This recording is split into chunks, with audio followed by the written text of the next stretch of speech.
Baik, selamat pagi pemirsa. Dengan saya Muhammad Fikri Setiawan melaporkan untuk Ciduan TV. Saat ini saya tengah berada di ruang sidang tempat berlangsungnya rapat kerja antara DPR RI dan Kementerian Pendidikan Kebudayaan yang akan membahas mengenai proses pembelajaran tatap muka yang akan segera dilangsungkan. Seperti yang bisa Anda lihat, di belakang saya terdapat para anggota rapat sedang bersiap karena sebentar lagi rapat kerja ini akan segera dimulai. Untuk itu, kepada para pemirsa tetap tinggal channel ini karena saya akan menyiarkan rapat ini secara live, eksklusif, hanya di Ciduan TV. Assalamualaikum warahmatullahi wabarakatuh. Waalaikumsalam warahmatullahi wabarakatuh. Selamat pagi dan salam sejahtera untuk kita semua. Saya Raisya Ratna, selaku Sekretaris Umum pada rapat kali ini akan mengambil alih pimpinan sidang untuk sementara. Maka terlebih dahulu saya persilakan kepada para pemimpin sidang untuk memasuki ruang persidangan.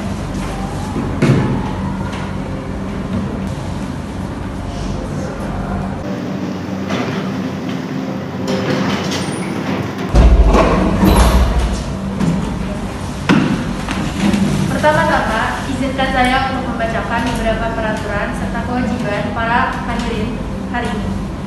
1. Hak berbicara adalah hak untuk bertanya, mengeluarkan pendapat, mengajukan usulan kepada pimpinan baik secara lisan maupun tertulis. 2. Hak suara adalah hak untuk ikut ambil bagian dalam pengambilan keputusan. 3. Hak memilih adalah hak untuk menentukan pilihan dalam proses pemilihan. 4. Hak dipilih adalah hak untuk dipilih dalam proses pemilihan. Adapun kewajiban peserta sidang kali ini: 1. Mentaati tata tertib persidangan. 2. Menjaga ketenangan dan keharmonisasian persidangan. Sebelum kita memulai sidang kali ini, terlebih dahulu kita nyanyikan lagu Indonesia Raya dalam rangka menghargai perjuangan para pahlawan dan mengingat perjuangan kemerdekaan kita. Untuk itu, hadirin dimohon untuk berdiri.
Assalamualaikum warahmatullahi wabarakatuh. Waalaikumsalam warahmatullahi wabarakatuh. Salam sejahtera bagi kita semua. Selamat pagi pada hadirin semua. Semoga kita senantiasa dalam keadaan sehat dan dilindungi dimanapun kita berada. Pimpinan rapat akan saya ambil alih. Seperti yang kita ketahui, hari ini kita akan melangsungkan rapat kerja tentang penetapan pembelajaran tatap muka. Dipersilakan kepada Menteri Pendidikan dan Kebudayaan untuk mempresentasikan dan mendiskusikan pembahasan kita pada hari ini. Sidang saya ambil alih.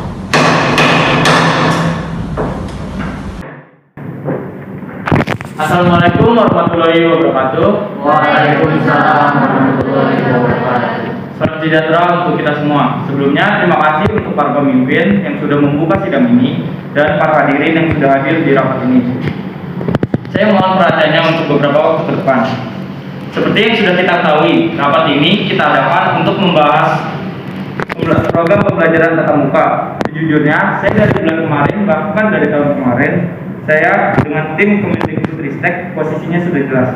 Menurut kami, semua anak harus segera kembali ke sekolah. Namun, virus COVID-19 varian baru mulai menyerang Indonesia. Alhasil, rencana tersebut gagal. Itu salah satu minggu tersedih kita. Kita sudah kerja keras untuk mendorong daerah yang sulit sekali didorong untuk membuka sekolahnya. Akhirnya mereka membuka, namun jadi berantakan karena varian virus baru tersebut. Saya tidak harus menjelaskan lagi apa resikonya. Kita sudah berada dalam fase yang sangat kritis. Banyak penurunan pencapaian belajar, banyak anak putus sekolah, apalagi perempuan. Di berbagai macam daerah, banyak learning loss yang dampaknya permanen, serta banyak kekerasan yang terjadi dalam rumah tangga. Ini harus segera kita akselerasi. Setiap kali diskusi dengan kementerian-kementerian lain, posisi kita selalu sama. Secepat mungkin kami menangani posisi ini. Kondisi psikologis dan kognitif learning loss anak kita sudah terlalu kritis, sehingga kita harus secepat mungkin membuka sekolah dengan protokol kesehatan yang ketat. Saya sudah sangat yakin dalam pengajuan program kerja ini. Seperti yang sudah saya katakan, kita sedang berada dalam fase yang sangat kritis. Pendidikan anak di Indonesia harus segera ditangani. Untuk keamanan para murid sendiri, saya akan mengarahkan kepada sekolah-sekolah yang akan membuka pelaksanaan tatap muka agar memanfaatkan dana yang ada semaksimal mungkin. Dan nantinya dana tersebut akan digunakan untuk keperluan alat protokol kesehatan seperti bilik disinfektan, pembuatan wastafel ekstra, dan hand sanitizer, serta alat pendeteksi suhu dan sebagainya. Tentunya tidak lupa penggunaan masker saat KBM. Karena itu, saya berkoordinasi dengan Kementerian Kesehatan bahwa program vaksinasi bagi para guru harus diutamakan terlebih dahulu.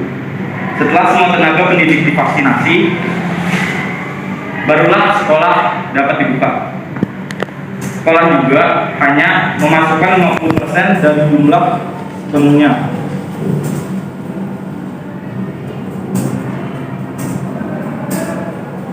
Sekolah-sekolah yang menggelar PTM juga hanya sekolah-sekolah yang berada di wilayah PPKM level 1, 2, dan 3 saja. 50% siswa lainnya akan menjalankan pembelajaran jarak jauh atau PJJ. Dan jadwal pembelajaran ini akan bergantian. Bagaimana nanti jadwal itu diberlakukan, itu akan disusun dan ditentukan oleh pihak sekolah masing-masing. Menurut saya juga, dengan cara ini kita tetap bisa melakukan pembelajaran dengan cara terbaik untuk pendidikan sekolah pada masa ini. Bagaimana dengan pemotongan waktu belajar setengah dari pembelajaran biasanya? Karena saat ini kegiatan belajar mengajar di Indonesia sangat lemah. Hal ini karena rendahnya kesadaran para siswa akan pembelajaran. Untuk masalah itu, kami akan mengkoordinasikan dengan pihak sekolah dengan adanya UKS serta Satgas yang berjaga di setiap sekolah agar bisa mengatasi masalah tersebut. Mungkin hanya sekian materi yang dapat saya sampaikan. Selanjutnya akan saya kembalikan kepada para pemimpin. Terima kasih. Dipersilakan kepada Komisi 10 untuk memberikan tanggapannya.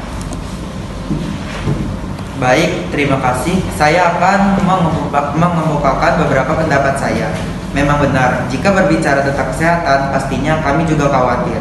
Namun, di balik itu semua, kami juga memikirkan masa depan para pelajar. Yang ingin saya tanyakan, apakah dengan hanya belajar di rumah, nilai mereka dapat naik? Apakah dengan tanpa bersosialisasi dengan teman-teman mereka, mental mereka dapat aman dan baik-baik saja? Karena sejatinya kita ini makhluk sosial. Maka dari itu, saya menyarankan agar PTM segera dilaksanakan. Namun, kita tidak langsung memasukkan 100% siswa yang PTM, tetapi kita hanya memasukkan 50% siswa yang PTM, dan sisanya akan daring di rumah, lalu bergantian. Dengan syarat siswa yang PTM sudah divaksin dan mematuhi protokol kesehatan ketat. Untuk masalah kesehatan juga sudah dijelaskan tadi. Pihak sekolah akan dibantu oleh pemerintah dan Satgas COVID-19 untuk menyediakan alat kesehatan seperti bilik disinfektan, alat pengecek suhu tubuh, air dan sabun, serta alat kesehatan lainnya. Demikian, terima kasih. Terima kasih telah diberikan kesempatan untuk menyampaikan pendapat. Saya pribadi, jika terus dilakukan PJJ seperti ini, peserta didik akan kehilangan motivasi untuk belajarnya, ruang dan waktu, serta pemahaman materi yang kurang. Bahkan lebih banyak lagi yang lebih kecanduan gadget daripada pemahaman materi yang baik. Jika PTM secara terbatas ini segera terlaksana seperti yang dibilang tadi, dengan 50% di rumah dan di sekolah, setidaknya anak-anak punya motivasi belajar dan semangat bersosialisasi dengan bertemu teman-temannya. Intinya adalah PTM ini harus tetap berjalan agar anak-anak dan peserta didik mendapat apa yang mereka harus dapatkan. Terima kasih. Baik, saya akan mengemukakan pendapat saya. Dengan diadakannya PTM ini, terdapat banyak sekali dampak positifnya. Di antaranya yaitu, pertama, pembelajaran akan lebih efektif dan efisien. Siswa akan lebih berkonsentrasi dibandingkan pembelajaran daring, karena bisa berinteraksi langsung dengan pendidik, sehingga dapat mempererat hubungan sosial antara siswa dengan pendidik dan siswa dengan siswa. Yang kedua, dapat meminimalisir kesenjangan digital antara wilayah yang terjangkau internet dengan baik dan maupun yang tidak. Yang ketiga, dengan PTM ini dapat menghasilkan pencapaian akademik siswa yang lebih baik dibandingkan dengan daring. Yang keempat, proses pembelajaran harus mengikuti peraturan dan kebijakan yang ditetapkan oleh pemerintah pusat, serta harus tetap mengikuti protokol kesehatan yang ketat agar terjaga dari virus COVID-19. Ya, terima kasih. Baik, izinkan saya berpendapat. Menurut saya, pertemuan tatap muka lebih baik dibanding daring. Kenapa saya bisa mengemukakan seperti itu? Pertemuan tatap muka dalam pembelajaran itu lebih memudahkan murid untuk menerima pembelajaran. Dalam pembelajaran itu yang langsung dijelaskan oleh guru. Kemudian tidak ada keharusan berhubungan dengan internet di sini. Keuntungan pertemuan tatap muka, murid bisa lebih berinteraksi secara langsung dengan guru tanpa ada hambatan apapun. Dan hal ini juga membantu bagi daerah yang belum terjangkaunya internet. Dalam pertemuan tatap muka, hal ini juga memudahkan guru dalam menilai karakter siswa dan membuat murid lebih bisa mengontrol agar dirinya tidak mudah stres. Terima kasih. Sebelumnya, pimpinan sidang akan saya serahkan kepada pimpinan sidang kedua.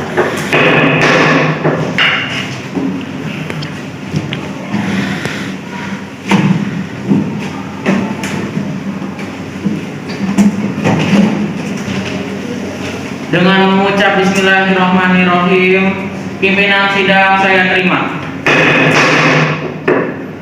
Kepada Komisi 9 dipersilakan untuk melanjutkan pendapatnya. Terima kasih kepada pimpinan sidang kedua. Moderator, tolong ikutin.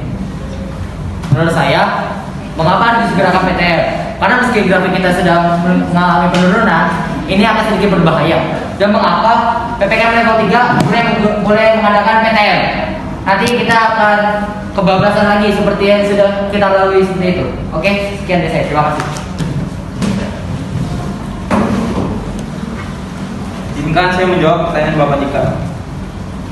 Menurut saya, PTM terbatas ini merupakan upaya menyelamatkan anak-anak Indonesia dari resiko berdampak negatif pembelajaran jarak jauh secara berkepanjangan. Jika tidak segera menerapkan pertemuan tatap muka terbatas, generasi ini dikhawatirkan akan sangat sulit untuk mengejar ketertinggalan. Jadi walaupun sekarang masih PPKM level 3, kita tetap akan mengadakan PTM. Nanya sekian dari saya. Oke. Terus gimana dengan jadwal para siswa dan guru untuk menghindari kerumunan? Dan bagaimana kurikulumnya? Terima kasih. Baik, izinkan saya berpendapat bagaimana dengan jadwal para siswa dan guru untuk menghindari kerumunan dan bagaimana kurikulumnya. Yang pertama tentunya kita akan membuat jarak antar siswa. Siswa cenderung berkelompok ketika bertemu dengan teman-teman mereka, karena itu ada anjuran untuk menjaga jarak antar siswa sekurang-kurangnya 1 meter. Yang kedua, membatasi jumlah siswa per kelas, membatasi jumlah siswa dalam satu kelas dengan tujuan menciptakan banyak ruang dan membatasi kontak fisik antar siswa dengan menempatkan siswa di beberapa kelas yang berbeda. Misalnya dalam satu kelas hanya berjumlah 15 siswa atau separuh dari kapasitas normal, dapat mencegah perpindahan virus dalam satu ruang kelas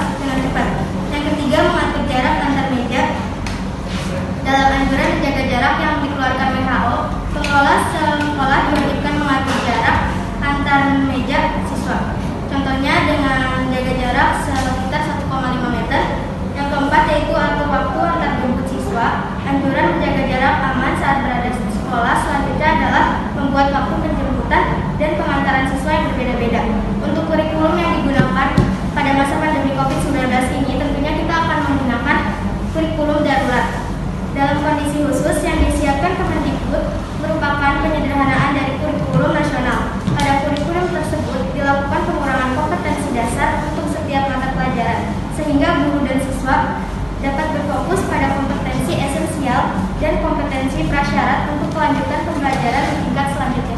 Terima kasih.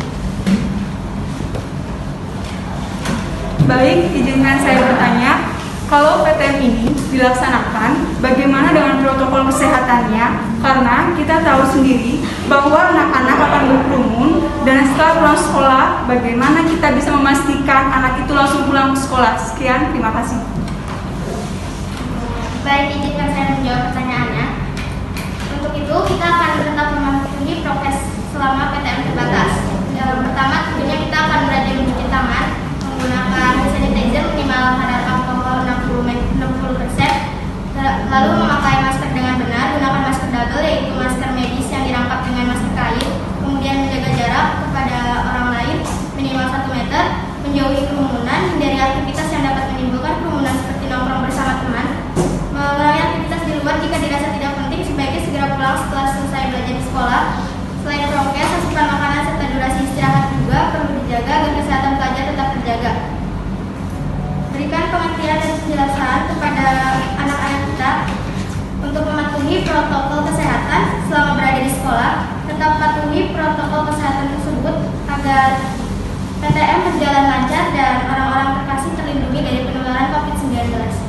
Terima kasih. Izinkan saya berpendapat.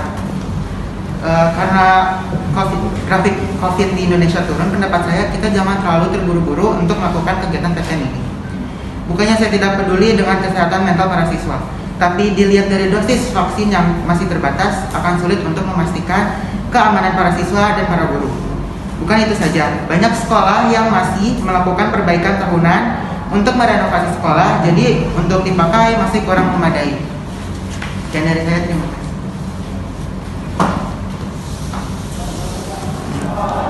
Bisa kita lihat di sini ada beberapa bukti vaksin dosis 1 dan 2 dan renovasi sekolah. Ya.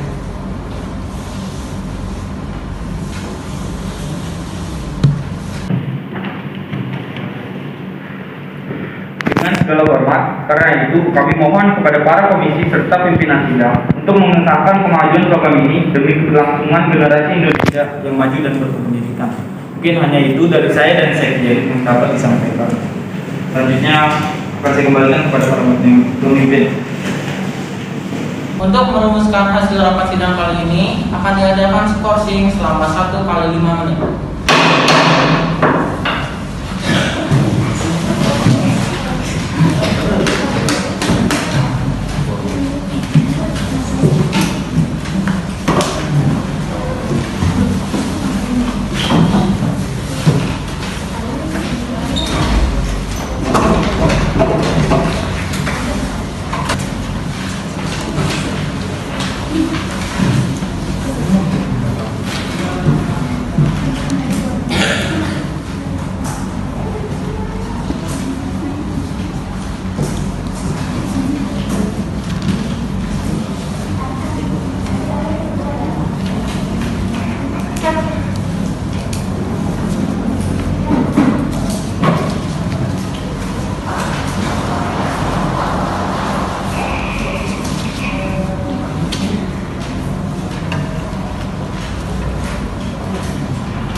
Pimpinan sidang saya serahkan kembali kepada pimpinan 1. Dengan ini skorsing saya tutup.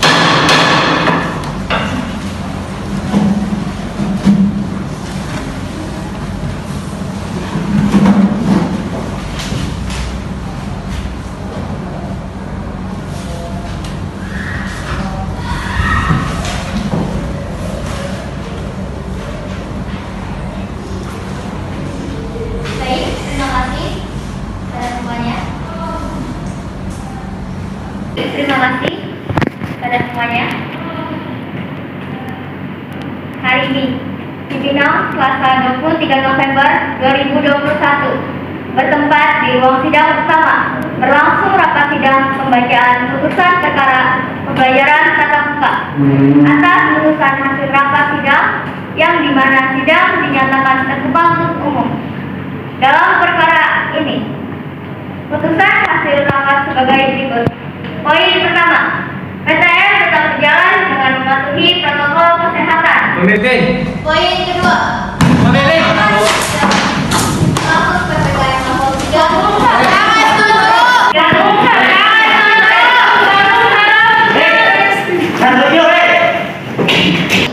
Mohon maaf, saya ulangi. Dalam perkara ini, putusan hasil rapat sebagai berikut. Poin pertama, PTM tetap berjalan dengan mematuhi protokol kesehatan.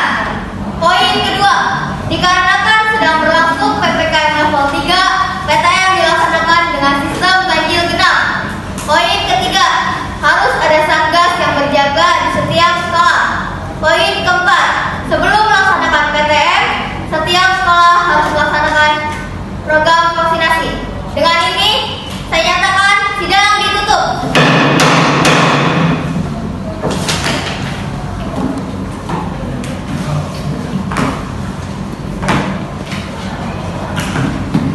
Baik, karena sidang hari ini sudah selesai, para hadirin dimohon untuk bubar. Baik, rapat kerja antara DPR RI dan Kementerian Pendidikan dan Kebudayaan telah usai. Terima kasih banyak bagi para pemirsa yang setia menunggu jalannya alur rapat kerja ini. Sebelum saya mengakhiri ini, mari ikuti saya untuk menanyakan bagaimana pendapat para fraksi mengenai hasil rapat kerja ini. Maaf Pak, izin bertanya, apa pendapat Bapak mengenai hasil rapat kerja ini? Dan maaf kalau boleh tahu, tadi mengapa Bapak terlihat tidak senang dengan hasil rapat kerja ini? Saya cukup kecewa dengan rapat ini. Karena mengapa PPKM level 3 boleh dibuka? Mengapa PTM pada saat itu? Mengapa? Karena itu rawan. PPKM level 3 itu rawan sekali. Anak-anak gampang tertular nanti. Dan di keluarga-keluarga mereka juga yang bakal kena. Sekian dari saya. Baik, terima kasih Pak. Ibu, maaf kalau boleh tanya, kenapa Ibu tertidur saat ada sidang? Saya lagi sibuk tanya yang lain aja. Terima kasih. Ibu, maaf izin bertanya, apa pendapat Ibu mengenai hasil rapat pembelajaran tatap muka ini yang mengesahkan bahwa pembelajaran tatap muka akan segera dilaksanakan dalam waktu dekat ini? Sangat baik, karena pelajaran tatap muka menjadikan sesuatu efektif dalam mencegah pembelajaran. Dan jika tatap muka akan dilaksanakan, itu tidak kita juga untuk melawan protokol kesehatan. Baik, terima kasih waktunya. Permisi Pak, maaf izin bertanya. Apakah rencana Bapak ke depannya untuk proses pembelajaran tatap muka dibatasi? Nah, rencana saya ke depannya, saya akan tetap membatasi kegiatan sosial di sekolah dan akan tetap memperketat prokes di sekolah ini. Baik Pak.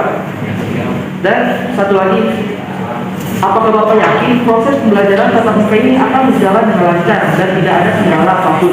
Nah, saya sudah yakin, walaupun mungkin banyak yang proses dari orang tua murid, tapi saya tetap akan menjalankan kegiatan ini. Baik, terima kasih atas waktunya. Komisi Pak, izin bertanya.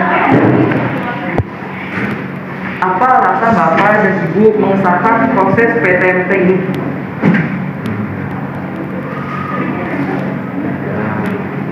Saya rasa jawaban dari Menteri sudah cukup untuk menjelaskan semua dari awal dan tentang akhir, dari awal sampai akhir itu jawaban dari Menteri sudah membuat kami yakin untuk membuat keputusan ini.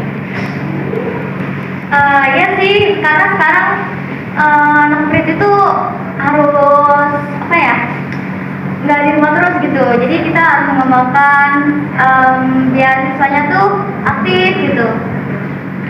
Ya, gitu ya. Baik, terima kasih atas waktunya Bapak dan Ibu. Ya, sama-sama. Baik, para pemirsa, itulah jawaban yang diberikan oleh para fraksi dan Kementerian Pendidikan dan Kebudayaan. Saya Muhammad Fikri Setiawan melaporkan dari tempat kejadian. Saya kembalikan pada yang di studio.